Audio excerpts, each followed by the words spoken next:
Theodore was hurrying to the morning work meeting. "Today is the day," he was saying. "Today, I will be chosen to be the tug in charge." Being the tug in charge meant that you got to pull ships from up in front, just like Emily.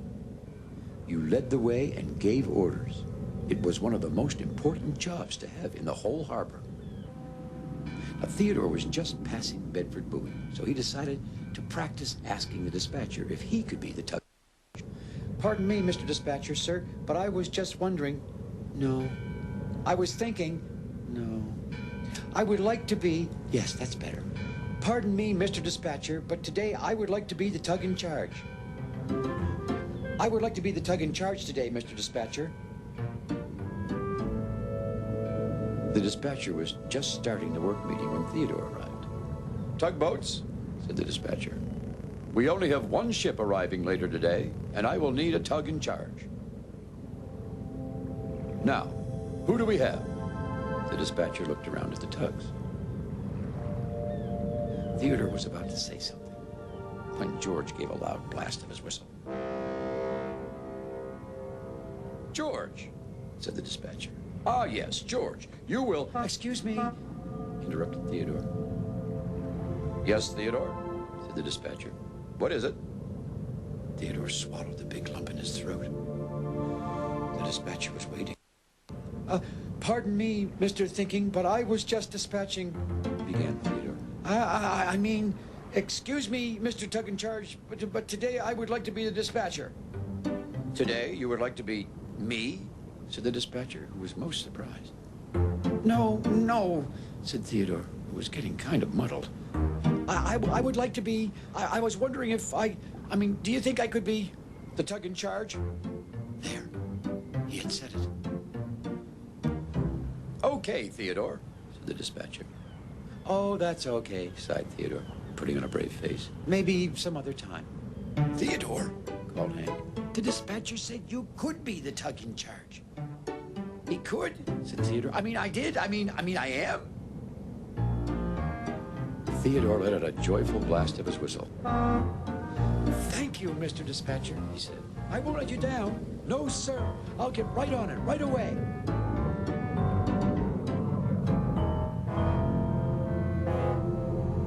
Theodore hurried out to meet the ship, filled with excitement. He was going to be the tug in charge, and there wasn't even another tugboat with him. He would be all alone. "This is great," he thought to himself. "I wonder what kind of ship it is. Maybe it's a container ship, or maybe it's a giant oil tanker." When Theodore arrived at the entrance to the harbor, he looked this way and that way, but he couldn't see the ship he was supposed to bring in. And then he saw something. It looked like a giant, funny-shaped oil drum floating in the water. Could this be what the dispatcher wanted me to bring in? Wondered Theodore. He looked around again, but there were no ships in sight. Theodore turned back to the strange-looking thing bobbing in the water. "I'm the tug in charge of an old oil drum," he said. This wasn't quite what he had in mind. Theodore decided not to even use his tow rope. "I'll just push it in," he said to himself glumly.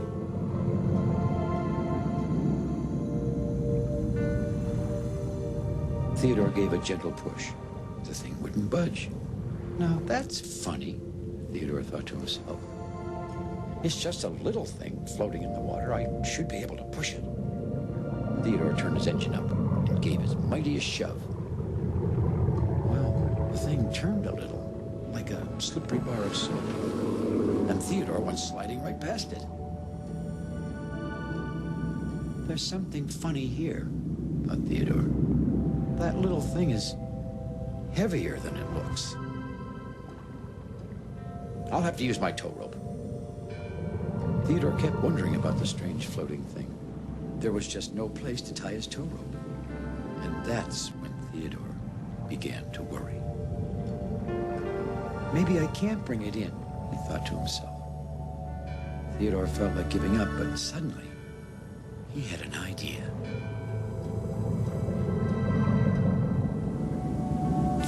worked and worked away until his rope was wrapped tightly around the thing. Theodore gave a triumphant blast of his whistle to say, "Theodore, the tug in charge, on the way with a giant, medium-sized, thing."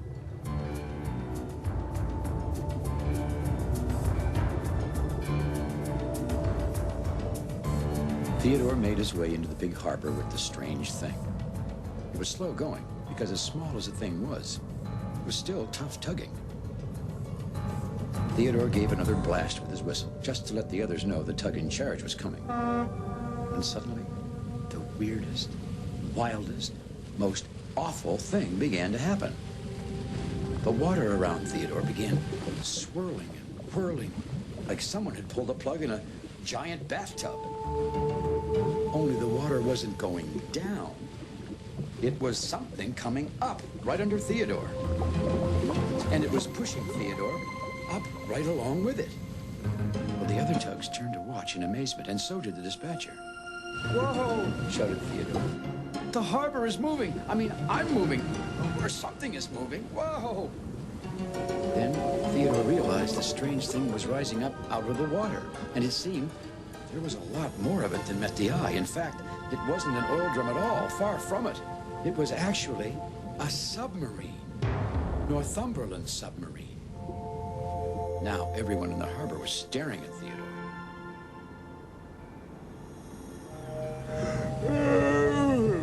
"What are you doing up there, Theodore?" said Northumberland. "Well, what are you doing down there?" said Theodore. Now, if you don't know, Northumberland is a very sleepy submarine. He had been heading into his dock after a long ocean voyage under the water when he had fallen fast asleep. Theodore's whistle blast finally woke him up, and he decided to rise to the surface to see what was going on. "Theodore," said the dispatcher, "what is the meaning of this? What are you doing on top of that submarine?" I was just bringing him in, sir," replied Theodore. "It looks," smiled George, "like he's bringing you in." The others smiled too. It was a very unusual place for a tugboat to be. But the dispatcher frowned. "Theodore, that is not the ship I wanted brought in." Well, Theodore felt terrible. He had so wanted to do a good job, and it had gone all wrong. "I guess I'll never be the tug in charge again," he said to himself. Once Theodore managed to get off Northumberland, he floated back towards his dock. He was worried that the dispatcher would have harsh words for him, so he floated very slowly. "Tugboats," said the dispatcher. "The ship Theodore was supposed to bring in has arrived just now. I need one tug for that job." George smiled inside and out, certain that this time he would be chosen as the tug in charge. Much to Theodore's surprise, the dispatcher turned to him. "Theodore," he said, "you'll have to hurry." Theodore? The dispatcher really asking him? But Theodore said, "Maybe you should let George be the tug in charge. I don't think I can do it." Now, Theodore always thought the dispatcher was in a hurry and gave a lot of orders. But this time, the dispatcher looked at him for a long moment. And then he said in a very gentle voice, "I would really like you to try again, Theodore. I think you can do it." "Thank you," said Theodore. Maybe I can do it." And with that, he set off once again to meet the ship. The right ship this time, he hoped. This time, Pearl, the pilot boat, was waiting beside the ship Theodore was to bring in. She was a small cargo ship, the kind a tug like George or Emily brought in by themselves all the time, but not Theodore. Theodore floated bravely towards the ship, but the closer he got to it, the smaller he felt. "Theodore," called Pearl, "please hurry and button on with your tow rope. We haven't got all day." Suddenly, Theodore had a terrible sinking feeling. It was the same feeling he had when he was rising up on the submarine's back. It wasn't a nice feeling either.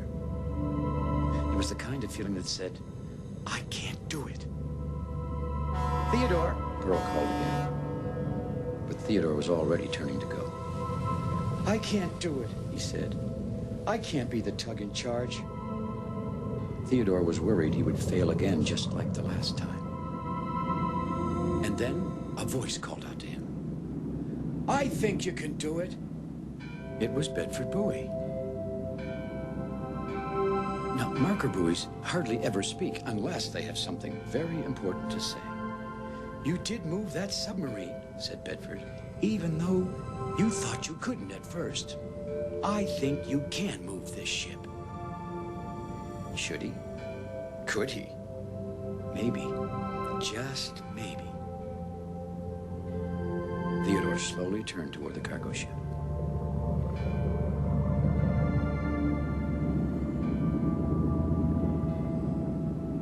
Well, it was very hard work, and Theodore almost couldn't pull the ship at first. But he kept on trying. He tried, and he tried as hard as he could.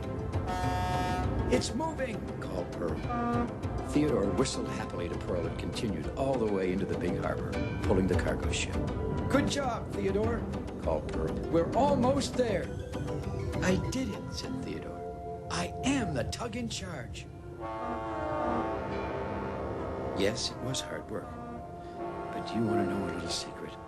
It wasn't nearly as hard as pulling that submarine.